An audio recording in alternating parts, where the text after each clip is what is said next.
This is Professor Capron. Welcome to today's presentation on supraventricular tachycardia. Let's take a look at the learning objectives for this presentation. By the end of this presentation, you will be able to identify the ECG characteristics of supraventricular tachycardia, or SVT, understand the physiology and mechanisms underlying SVT, assess and present the clinical manifestations of SVT in patients, explore medical and nursing management strategies for SVT, and recognize conditions related to SVT and their significance. Here are the key terms for this presentation. Please pause the video and make sure that you know each of these terms. If you're still struggling with any of them after this presentation, please come and find me and we'll discuss it in class. Let's discuss the key ECG characteristics of supraventricular tachycardia, or SVT, in detail. SVT presents with a regular rhythm. This means that the time intervals between successive heartbeats are consistent. Unlike atrial fibrillation, which is characterized by an irregular rhythm, SVT maintains a predictable pattern. This regularity helps to differentiate SVT from other types of tachycardias. In SVT, the heart rate is significantly elevated, typically ranging between 150 and 250 beats per minute. This rapid rate is due to the rapid re-entry circuits or abnormal automaticity within the atria or the AV node. Such high rates can significantly impact cardiac output and patient symptoms, necessitating prompt intervention. One of the distinguishing features of SVT on an ECG is the potential obscuration of P waves by T waves. Because of the rapid heart rate, the P waves, which represent atrial depolarization, may blend into the preceding T waves, which represent ventricular repolarization. This makes the P waves difficult to identify and can complicate the interpretation of the ECG. The hidden P waves are a key indicator of SVT. Our interval in SVT is typically less than 0.2 seconds. The PR interval is the time from the onset of atrial depolarization, the beginning of the P wave, to the start of ventricular depolarization, the beginning of the QRS complex. A PR interval of less than 0.2 seconds suggests that the electrical impulses are being conducted rapidly from the atria to the ventricles, which is characteristic of SVT. In SVT, the QRS complex duration remains within the normal range, which is less than 0.12 seconds. This indicates that despite the rapid atrial rate, the ventricular conduction pathway is normal. The QRS complex represents the depolarization of the ventricles, and a normal duration suggests that the ventricles are depolarizing efficiently without any delay or blockage. Understanding the physiology of supraventricular tachycardia, or SVT, is crucial for recognizing how it affects the heart and for implementing appropriate interventions. SVT is characterized by a significantly increased heart rate, which can range from 150 to 250 beats per minute. This rapid rate is primarily due to abnormal electrical activity originating above the ventricles, specifically in the atria or at the atrioventricular node. The rapid re-entry of electrical impulses within these areas leads to a high ventricular response rate, causing the symptoms associated with SVT. One of the main mechanisms of SVT is the presence of re-entry circuits. In a normal heart, electrical impulses follow a single pathway from the atria to the ventricles. However, in SVT, a re-entry circuit forms when an electrical impulse continues to travel in a loop within the atria or between the atria and the AV node. This looping impulse repeatedly stimulates the heart, leading to a rapid and continuous cycle of depolarization. Re-entry circuits can occur due to structural abnormalities, scar tissue from previous heart surgeries, or congenital conditions. These circuits create a pathway that allows the electrical impulse to re-enter and stimulate the atria or AV node repeatedly. Another mechanism involved in SVT is abnormal automaticity. Normally, the sinoatrial node is the primary pacemaker of the heart, setting the pace for heartbeats. In SVT, other cells in the atria or near the AV node can take on pacemaker activity due to abnormal automaticity. These ectopic pacemakers can generate electrical impulses at a rapid rate, bypassing the normal pacemaker function of the SA node. This abnormal automaticity leads to an increased rate of atrial depolarization, which is then conducted to the ventricles, resulting in a high ventricular rate. The AV node plays a critical role in regulating the conduction of impulses from the atria to the ventricles. In SVT, the AV node may become a part of the re-entry circuit or may rapidly conduct abnormal impulses from the atria to the ventricles, exacerbating the condition. The rapid ventricular rate can compromise cardiac output because the ventricles have less time to fill with between contractions. This can lead to decreased perfusion to vital organs and symptoms of hemodynamic instability, such as dizziness or hypotension. Recognizing the physiological mechanisms of SVT helps in identifying the condition on an ECG and implementing appropriate treatments. Treatments aim to interrupt the re-entry circuit or suppress abnormal automaticity to restore a normal heart rate. Timely intervention is essential to prevent complications associated with prolonged episodes of SVT, such as heart failure or myocardial ischemia.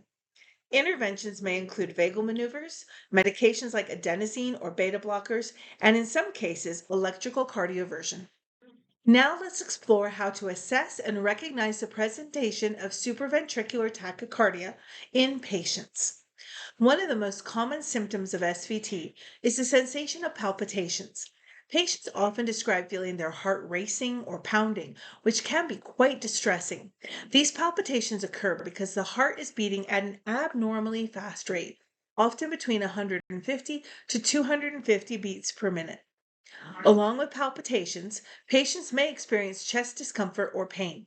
This discomfort can range from mild pressure to more severe pain, resembling angina. It's essential to differentiate this chest discomfort from that caused by myocardial ischemia or other cardiac conditions. Rapid heart rates can lead to decreased cardiac output and reduced perfusion of oxygenated blood to tissues. As a result, patients may experience shortness of breath, especially during physical activity. This symptom occurs because the body's demand for oxygen increases, but the heart's ability to supply oxygenated blood is compromised due to the fast heart rate. It's critical to regularly monitor the patient's blood pressure to assess their hemodynamic status. SVT can lead to hypotension due to the decreased filling time of the ventricles, resulting in reduced cardiac output. Conversely, some patients may present with hypertension as a compensatory mechanism.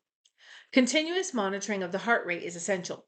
A heart rate significantly above the normal range, greater than 100 beats per minute, indicates tachycardia. But in SVT, the heart rate typically ranges from 150 to 250 beats per minute. Assess the overall stability of the patient. Look for signs of hemodynamic instability, such as dizziness, lightheadedness, syncope, or hypotension. These symptoms suggest that the rapid heart rate is compromising cardiac output and perfusion to vital organs.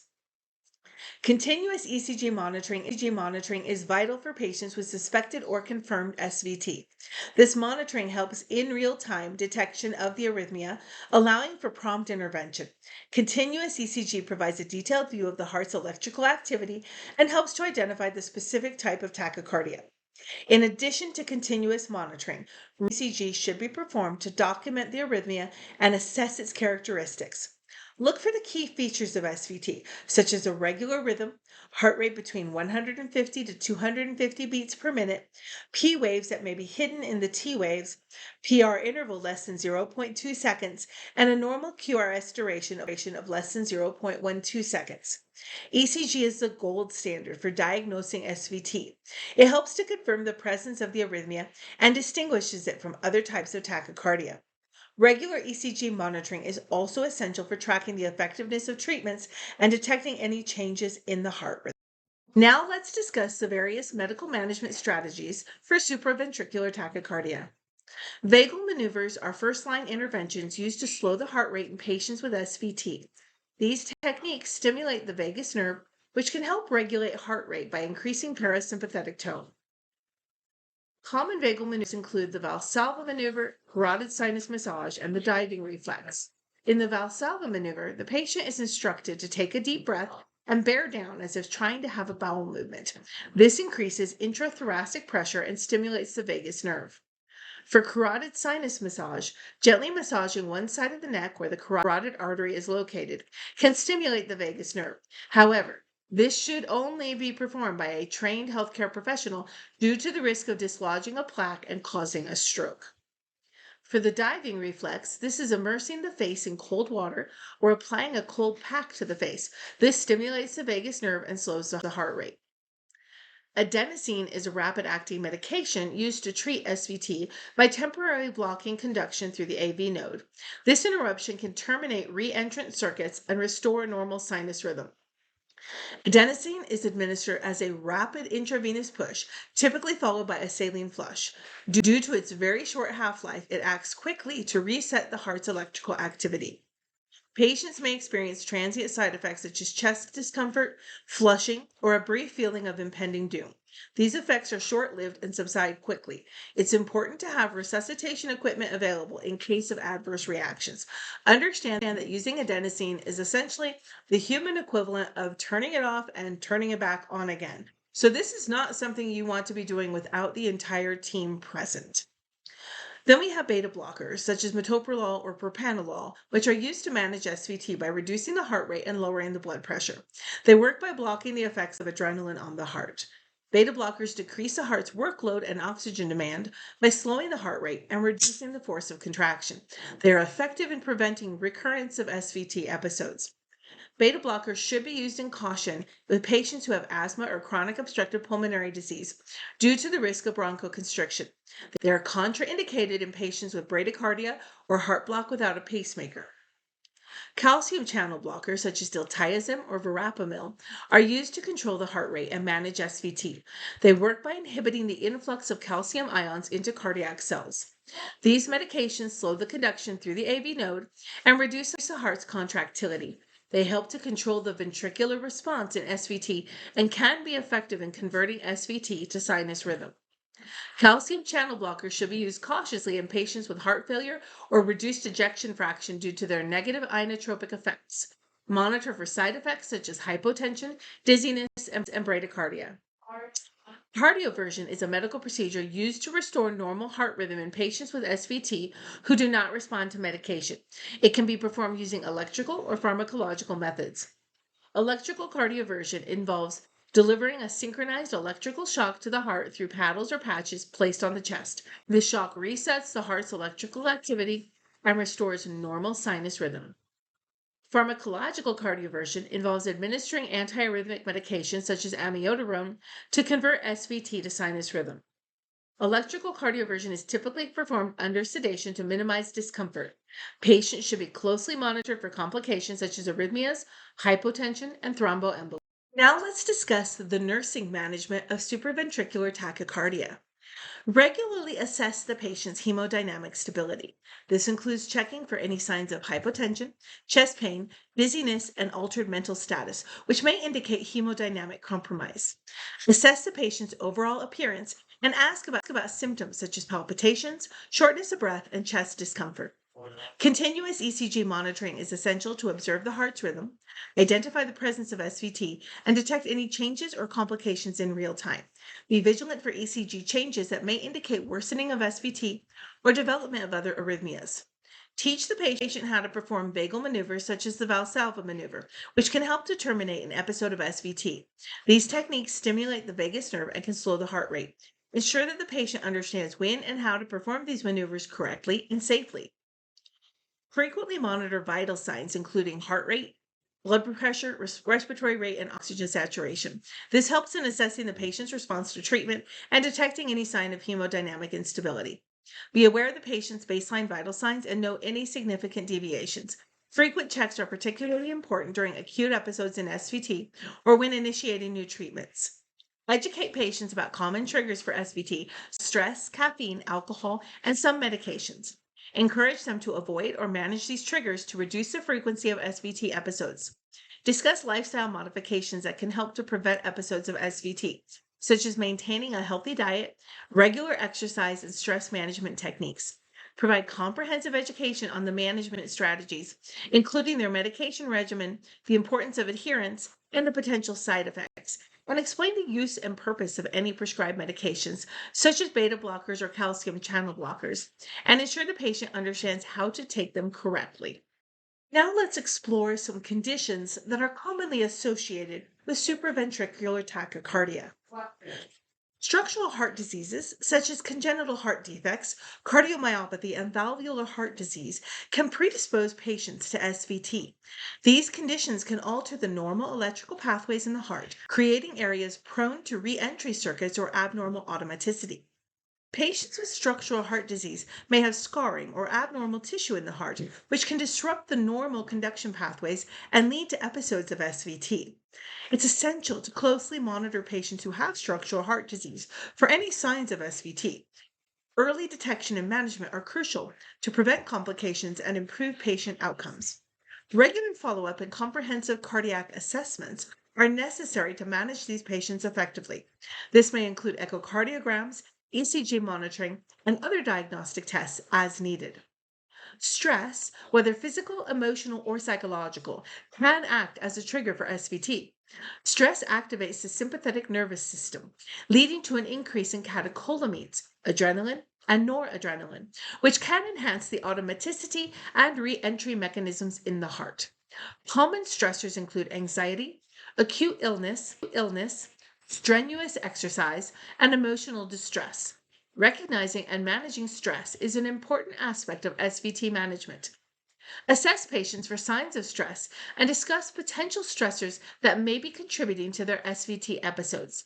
Provide support and resources for stress management techniques, relaxation exercises, counseling, and lifestyle modification. Encourage patients to adopt stress reducing practices such as regular physical activity, mindfulness, and adequate rest. Hyperthyroidism, a condition characterized by an overactive thyroid gland producing excessive thyroid hormones, can increase the risk of SVT. Thyroid hormones have a significant impact on the heart's electrical system, increasing heart rate and enhancing the excitability of cardiac cells. Patients with hyperthyroidism often experience tachycardia, palpitations, and an increased likelihood of SVT due to the heightened sympathetic activity, increased metabolic rate.